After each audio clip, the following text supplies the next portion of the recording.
Very good morning children, welcome to my NB class. आज मैं आपको क्लास 7 का इंग्लिश का चैप्टर 1 जिसका उसका मैं आज आपको क्वेश्चन आंसर एक्सप्लेन करने वाली हूँ और एक छोटा सा समरी भी बताऊंगी, साथ में इसका एप्रिशिएटिंग द टेक्स्ट और ग्रामर यूसेज और वर्ड्स एंड यूज भी बताऊंगी। ये चैप्टर जो है बाय दे माउ पेसेंट ने लिखा है। इस चैप्टर में एक्चुअली है क्या, एक जो राइटर है वो अपने कुछ फ्रेंड के साथ पिकार्डी गए। पिकार्डी नॉर्दर्न जगह है जहाँ पर वे लोग घूमने गए थे। तो स्पीकर के जो फ्रेंड्स थे वो काफ़ी प्रैक्टिकल जोक्स करते थे। तो जब उन्हें स्पीकर को अपने फ्रेंड्स पर डाउट हुआ कि वो लोग जो है, उनके फ्रेंड्स जो है बिना किसी का मूड देखे हुए वो उस पर डायरेक्टली प्रैंक कर देते हैं। तो इसी पर बेस्ड ये स्टोरी है। एक्चुअली इस स्टोरी में लास्ट होता क्या है कि इनके फ्रेंड्स, तो स्पीकर के जो फ्रेंड्स है वो एक्चुअली में कुछ प्रैंक करते नहीं, लेकिन ऑटोमेटिक इनके साथ कुछ ऐसा घटना घटता है जिसके कारण सभी दोस्त इनके ऊपर हंसने लगते हैं। तो चलिए मैं आपको इसका क्वेश्चन आंसर भी एक्सप्लेन करूंगी, साथ में उसका आपको मीनिंग भी समझ में आ जाएगा। उससे पहले बच्चों, आप मेरे इस चैनल को, इस वीडियो को सब्सक्राइब जरूर कर दें ताकि मेरे हर एक वीडियो का नोटिफिकेशन मिल जाए। और हाँ, बेल आइकन भी ज़रूर दबाएं।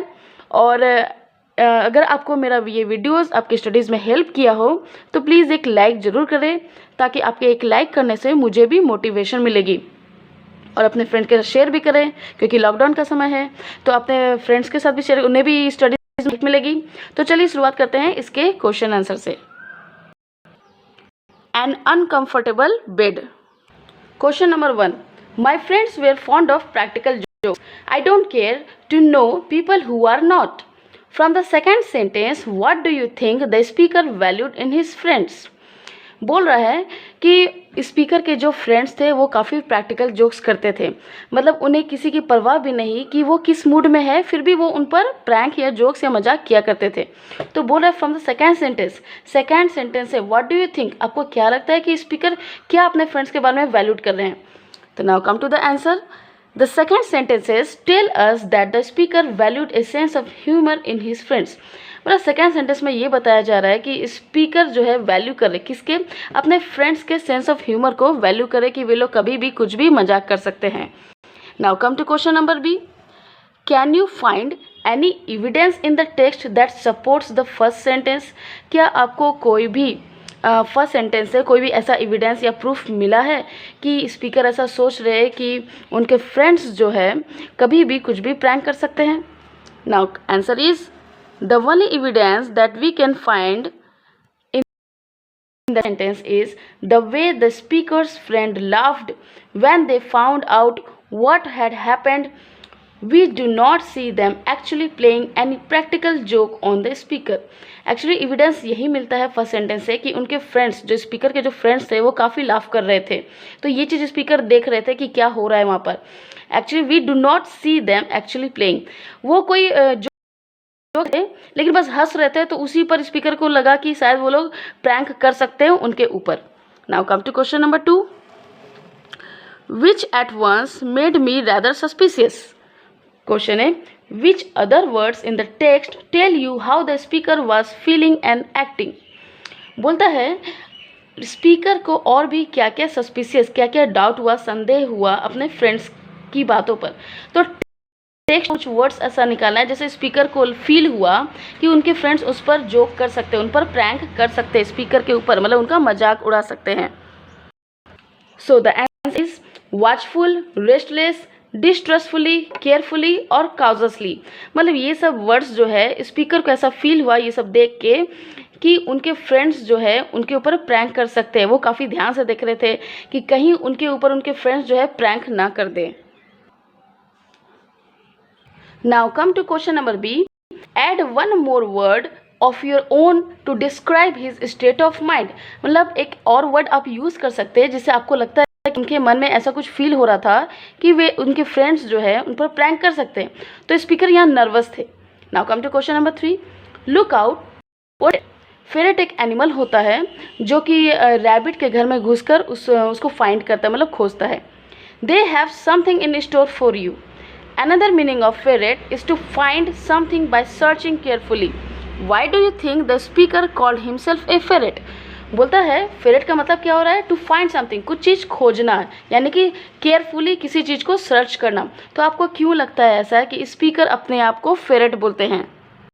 Now the answer is the speaker calls himself a ferret because he was trying to find out what kind of prank his friends could play on him and he was acting a bit like a ferret hunting and trying to catch his friends. Speaker अपने आप को ferret की खोज रहे थे कि कुछ ऐसा प्रैंक ना कर रहे हो, फिर वो ऐसा एक्ट कर रहे थे स्पीकर कि फेरेट की तरह कि सब जगह अपने रूम में सब जगह क्लूज खोज रहे थे कि कहीं उनके फ्रेंड्स जो है उनके लिए कुछ प्रैंक करके ना रखा हो या फिर उनको अपने जाल में ना फंसाए हो। इस तरह से कुछ वो स्पीकर जो है हर जगह नोटिस कर रहे थे ध्यान से। Now come to question number B, what did he think his friends had in store for him? Speaker क्या सोच रहे थे कि उनके फ्रेंड्स जो है उनके लिए क्या क्या चीज़ प्रैंक करके रखे हैं? Now the answer is the speaker thought that his friends had set some kind of trap for him or set him for a practical joke. Speaker थे कि उनके फ्रेंड्स जो है उनके लिए एक ट्रैप मतलब होता है जाल, कुछ जाल बिछा के रखे होंगे ताकि उनके साथ कुछ प्रैक्टिकल जोक किया जाए, ऐसा स्पीकर सोच रहे थे, बट एक्चुअली में हुआ कुछ नहीं था। Now come to question number 4, once inside his room how did the speaker move and act why? बोलता है कि जब स्पीकर अपने रूम में गए तो स्पीकर कैसा एक्ट कर रहे थे, मतलब वो मूव कर रहे थे कि नहीं, वो कैसा अंदर रूम में जाके अपने रूम में जब गए तो वो एक्ट क्या था, उनका प्रक्रिया क्या था। Once inside his room, the speaker shut the door and remained standing. He looked around at the walls, the hangings, and the floor. He thought that his candle may go out, so he lighted all the candles in the room. He inspected every article. He was being careful and trying to check everything. जब speaker अपने room में गए तो दरवाज़ा बंद करके वहीं पर खड़े हो गए, रिमेन स्टैंडिंग, वहीं खड़े हो गए और चारों तरफ देखने लगे, दीवारों को, जो कुछ भी हैंगिंग से लटका हुआ हो, ज़मीन को, फ्लोर को देख रहे थे। ही थॉट दैट वो सोच रहे थे कि उनका जो हाथ में जो कैंडल था वो भी बुझने वाला होगा तो अंधेरा हो जाएगा, तो इसलिए वो सारे कैंडल्स को, रूम में जितने भी कैंडल्स अवेलेबल थे सभी कैंडल्स को वो जला दिए। ही इंस्पेक्टेड एवरी आर्टिकल मतलब सामान, रूम में, उस रूम में जो भी सामान थे सब चीज़ को निरीक्षण मतलब कि अच्छे से स्पीकर देख रहे थे, केयरफुली ध्यान से देख रहे थे और चेक कर रहे थे हर चीज़ को, रूम में जो भी सामान था हर चीज़ को चेक कर रहे थे कि कहीं उनके फ्रेंड्स जो है कुछ प्रैंक ना उनके साथ कर दें, मतलब कुछ मजाक ना कर दें। Now come to question number 5, why did the speaker close the shutters and draw the curtains? What happened as a result of this? What else did he do in para 14 that helped to bring about the outcome? Now the meaning of this question is, speaker जो है खिड़की के सभी shutter को बंद कर दिए, curtain को गिरा दिए। What happened as a result of this? उससे क्या कारण हुआ, क्यों वो गिरा दिए? Why else did he do in para 14? para 14 में क्या हुआ? That helped to bring about the outcome, और उसका रिजल्ट क्या हुआ? द स्पीकर क्लोज्ड, स्पीकर जो है विंडो का शटर बंद कर दिए, कर्टेंस गिरा दिए, सो दैट, ताकि उनके फ्रेंड्स लोग हैं कोई ट्रिक नहीं कर सके, so that no trick could be played on him through the window, मतलब खिड़की से कोई भी प्रैंक ना किया जा सके, इसलिए उन्होंने खिड़की गिरा दिया, मतलब शटर गिरा दिया और पर्दा उसमें नीचे कर दिए। As a result of this no light could come in to the room from outside, उससे क्या हुआ कि रूम में बाहर से कोई सा भी रोशनी ना आ सके। In para 14 he made his bed in the middle of the room on the floor and extinguished all the candles. Para 14 में क्या हुआ, वो अपने बेड को मिडिल में, मतलब रूम के बीच में लाए ताकि उनको कुछ ना किया जा सके। ऑन द फ्लोर मतलब रूम के बीच में, उसको मिडिल में बेड को लेते आए और जो कैंडल्स जलाया हुआ था उन्होंने सभी को बुझा दिया, एक्सटिंग्विश मतलब बुझा देना। Since the room was now completely dark, अब रूम पूरी तरह से अंधेरा था। When the valet came in he could not see, valet को बोलते हैं वेटर को, यानी कि आपकी सर्विस में रखा जाने वाला वैसा पर्सन, एम्प्लॉय जो आपका पर्सनल काम करे, आप वेटर भी कह सकते हैं। तो since the room was now, room तो अब काफ़ी डार्क हो चुका था, अब वैलेट जो है उनके रूम में घुसता है। अब देखिए आगे क्या होता है। ही could not see the bed on the floor and tripped over it. जब उन स्पीकर के रूम में वैलेट आया तो वो अंधेरे में बेड को नहीं देख सका, तो फिर वो बेड से टकरा गया और स्पीकर के ऊपर गिर गया। Next question number 6। Now the question number 6 is the arm chair was solid. Why was this discovery important to the speaker. Actually room में एक आर्म चेयर था, तो उन्होंने उसको भी टच करके देखा कि आखिर उसमें तो कुछ प्रैंक नहीं किया गया हो। तो इसमें से ऑप्शन में से आंसर कौन सा है, number C. It meant that his friends had not laid a trap for him in the chair. उन्होंने उस चीज़ को, आर्म चेयर को इसलिए छुआ, टच किया या इंस्पेक्शन किया ताकि उन्हें ऐसा लग रहा था कि उनके फ्रेंड्स लोग आर्म चेयर में कुछ उनके लिए ट्रैप करके रखा हो, मतलब जाल बिछा के रखा हो। Now come to question number 7। Question 7। I did not dare to get into the bed. Why didn't the speaker dare to get into the bed? Why did he finally go to bed? सबसे पहले वो तो bed में जाने से थोड़ा सा डर रहे थे, लेकिन फाइनली क्या हुआ, वो बेड में चले ही गए। तो ऐसा क्यों किए? At first, speaker was sure that his friends had made some arrangement in the bed for a prank. सबसे पहले स्पीकर ये सोच रहे थे कि बेड में उनके लिए कुछ ऐसा प्रैंक रखा हुआ हो, तो इसीलिए वो जल्दी से बेड में सो नहीं रहे थे। रात का वक्त था, सोने जाना था, लेकिन वो सो नहीं रहे थे। वो पहले रूम को पहले इंस्पेक्शन कर रहे थे। Yet he also thought that his friends who must be waiting for the success of their trick would be laughing at him. वो सोच रहे थे स्पीकर कि हो सकता है उनके फ्रेंड्स बाहर वेट कर रहे हो, उनके सक्सेस, उनके जो कारनामे हैं यानी कि प्रैंक करने का जो समय है, वो सोच रहे थे स्पीकर कि बाहर उनका जो प्रैंक है वो सक्सेस हो जाए, या कोई ट्रिक प्ले कर रहे हो उनके साथ, या फिर हंसेंगे। He could not let them have so much fun at his expense and he went to bed to challenge them. वो अपना मजाक नहीं उड़वाना चाहते थे, और फाइनली क्या हुआ, वो उनको चैलेंज देते हुए अपने फ्रेंड्स को कि मेरे साथ ऐसा कुछ नहीं होगा, तो वो चैलेंज देते हुए वो बेड में जाके सो गए। Now come to question number 8। The speaker was awakened by a body falling over him.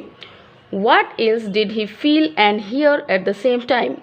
When and how did he realize what had really happened? Speaker जो है जागे, कब जागे वो, ऐसा लगा उनको कि उनके बॉडी के ऊपर कुछ गिरा। What else did he feel, और क्या क्या फील हुआ उनको, उसी समय क्या सुने वो। When and how did, उनको कैसा रियलाइज हुआ, और अंत में उनके साथ क्या हुआ। As the speaker the awakened by a body falling over him, he felt a burning hot liquid on his body. At the same time, he heard a great noise as if many plates and dishes had fallen down. Then he realized in the morning. हुआ क्या, जब speaker जागे तो वो देखते ऐसा feel होता है उन्हें कि उनके ऊपर, बॉडी के ऊपर कुछ गिरा। वो ऐसा फील कर रहे थे उनका बॉडी पूरा हॉट लिक्विड से जल रहा है। उसी समय उनको एक बहुत ज़्यादा लाउड नॉइज़ सुनाई दिया, जो कि बहुत सारे प्लेट्स और गिरने का आवाज़ सुनाई दिया, और उन्हें फील हुआ, रियलाइज हुआ, पता चला कि सुबह हो चुका है। He saw that the valet, while bringing his tea, had tripped over his bed and fallen down. That hot liquid had been the tea. बोल रहा है इसमें कि उनके रूम में वो देखते हैं कि वैलेट आया हुआ है, उनके लिए चाय लाया हुआ है, वो बेड से टकरा के गिर गया क्योंकि काफी था, तो इसीलिए उनके ऊपर, स्पीकर के ऊपर हॉट लिक्विड टी गिर गया था और उन्हें फील हो रहा था। Come to appreciating the text. Question A, What could be the irony in this story? इस स्टोरी में आयरनी क्या है? आयरनी उसे कहते हैं एक ऐसा सिचुएशन जो हम एक्सपेक्ट करते हैं कि वैसा हो, बट वो जस्ट उसका ऑपोजिट होता है। तो इसका आंसर है, right from his arrival at his friends house time the speaker kept expecting some trick to be played on him. He was suspicious and watchful in order to avoid falling into any trap. He was so careful, in fact, that in taking measures to guard himself against a prank, he set himself up for an awkward situation, making his friends laugh. That is the irony of this story. इसमें कहा जा रहा है कि जब speaker अपने friend के गए थे, मतलब बाहर घूमने गए थे, तो उनके फ्रेंड्स लोग जो काफ़ी प्रैक्टिकल जोक्स करते थे, उन्हें बार फील हो रहा था कि वो बार बार कि मेरे ऊपर प्रैक्टिकल जोक्स कुछ ना कुछ होगा, बट एक्चुअली में ऐसा हुआ कुछ भी नहीं था। और अंत में ऐसा उनके साथ इंसिडेंट हुआ, तो इतना जोर का जब आवाज़ आया, जब उनके ऊपर वैलेट गिर गया था और काफ़ी डिश और प्लेट्स के आवाज़ आने लगे, तो वो जोर से चिल्लाए। तो उनके फ्रेंड्स लोग उनके रूम में आए देखने के लिए आखिर हुआ क्या। तो ये देख के उनके फ्रेंड्स लोग ऑटोमेटिक पूरा एकदम बहुत ज़ोर ज़ोर से हंसने लगे। तो ये एक आयरनी था स्टोरी में, जो कि अनएक्सपेक्टेड था। Now come to question number B. This story is a first person narrative. The speaker is a character in the story. How does this style of narration help to build the irony? Answer is the first person narrative helps to build this irony, because this style of narration lets the reader know exactly what is going on in the speaker's mind. Had it been told by someone else, we as readers may not have known how nervous or suspicious the speaker was feeling, or why he took certain odd decisions, like placing a chair in front of the window or making his bed on the floor. The first person narrative traces his feelings from his first suspicion to growing nervousness to his final embarrassment. Now come to grammar portion. Number 2 experience, ये rule 1 होगा. Number 3 business, rule 1. Number 4 fire, rule 1. Number 5 excitement, rule 2. Number 6 seaweed, rule 1. Number 7 friendship, rule 3. Number 8 praise, rule 2. Now come to number B, fill in the blanks. Now the fill in the blanks is here. Number 2, has anyone seen my glasses? Number 3, I don't think this fits, could I try another please? Number 4, many people have watched this film but few have liked it. Number 5, I don't have many music CDs but Neetu has several. Number 6, no one can surpass his greatness as a music composer. Surpass मतलब होता है become better. Number 7, both these cakes look delicious. I will be greedy and have one of each. Now number 8, just a few people have accepted the invitation but most have refused. Now the here prefix is unexpected, dishonest, distrustful, impolite, impractical. We have to use these words in the fill in the blanks. Now come to the fill in the blanks. Number 2, the students are debating the question, is it always dishonest to hide the truth? Number 3, it would be rather impractical to wear sandals on a trek. Trek मतलब long journey. Number 4, after his friends played a prank on him, he felt distrustful of them. Number 5, mother taught us that it is impolite to criticize a gift. Number 6, the unexpected ending of the story both surprised and amused her. Now come to number B. We have to use these phrases from the text to rewrite these sentences. मतलब ये जो phrase दिया हुआ है, इसको इस sentence में add करके और इस sentence को फिर से हम लोग को rewrite करना है, लिखना है. So the answer of 2 is, Alia did not seem to mind that her cousins had a laugh at her ex. Now number 3 is, he cast a glance at his notes before entering the examination hall.